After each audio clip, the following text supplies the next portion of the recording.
So far, we've learned how hard our kernel works by handling files, managing file storage, juggling all the different processes running on our computer, and allocating memory. Another important task that our kernel handles is managing input and output. We refer to devices that perform input and output as I/O devices. These include our monitors, keyboards, mice, hard disk drives, speakers, Bluetooth headsets, webcams, and network adapters. These I/O devices are all managed by our kernel. The kernel needs to be able to load up drivers that are used so that we can recognize and speak to these different types of hardware.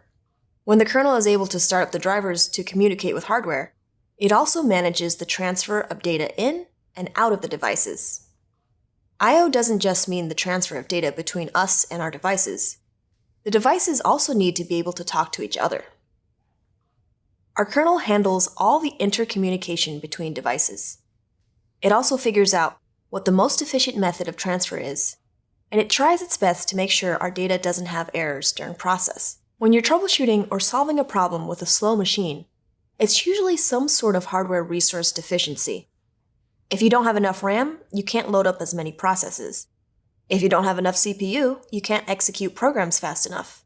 If you have too much input coming into the device or too much output going somewhere, you'll also block other data from being sent or received.